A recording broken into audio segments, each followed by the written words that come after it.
How to format scenes in a film script.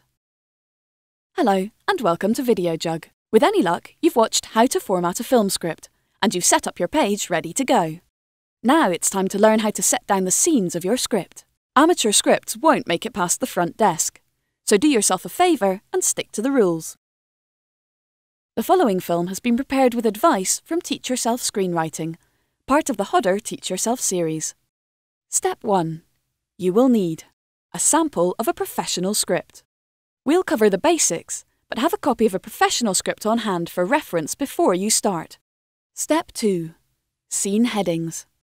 The general rule in a film script is that a new scene and scene heading are needed every time the location or time changes.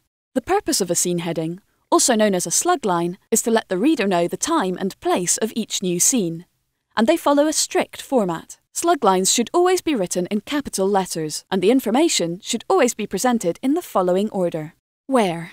First, describe whether the action takes place inside or outside. Int, meaning interior, for inside, say a house. Ext, meaning exterior for outside, a balcony perhaps. Then, become more specific and describe the general location. The aim is to provide clarity for the reader. For example, interior, Harry's flat, day. Or exterior, a residential London street, day. Remember, if a scene takes place inside a vehicle compartment, then it's an interior scene, even though the vehicle itself is outdoors. For example, interior, helicopter in flight, night.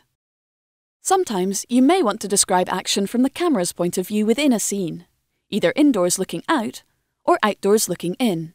When the camera's point of view is inside, filming an event happening outside, you should write it as follows. Interior/exterior. Harry's flat. Morning. If the action is happening inside and the camera is looking in from outside, then write it like this. Exterior/interior. Harry's balcony. Afternoon. When?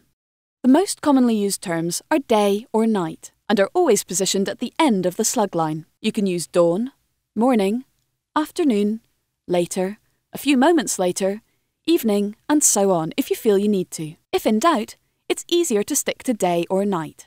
If a scene or conversation between characters continues unhindered from a previous scene, but the location changes, you may wish to use following or continuous to signify this. Step 3.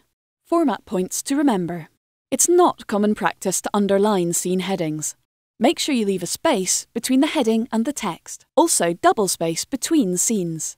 Don't number scenes. They'll get numbered later on if your script makes it to production. Step 4. Scene direction.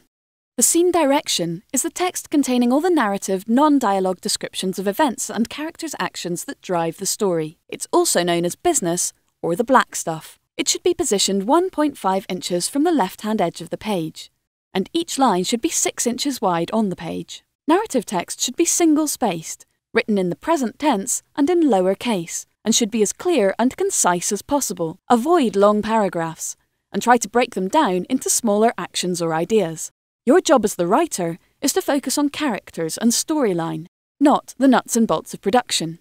So describe only what is essential to the plot. For more information on how to write succinct action and scene directions, watch Videojug's film How to Describe Action in a Film Script.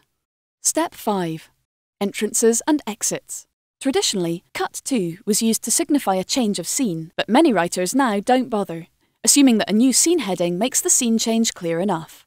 Other terms used to indicate scene beginnings and endings are fade in, which, as we said, is always used at the start of the script. Fade out, which is always written at the very end. Dissolve to. Fade to black. Freeze frame. If you're going to use fade out or fade to black, remember to fade in again on the next scene. Step 6. Title over. Sometimes in a new scene, your action will jump drastically in place or time, as happens in a flashback. You may want this to be noted on screen to avoid confusion. To do this, write title over, followed by a colon aligned to the same margin as the narrative descriptions and directions, 1.5 inches in from the left-hand edge. Skip a line, and in the centre of the page, write the time, date, place, or whatever information you feel is essential to making sense of the story. Now you've mastered the basics of laying out your scenes, you're ready for our film on writing characters and dialogue. Done!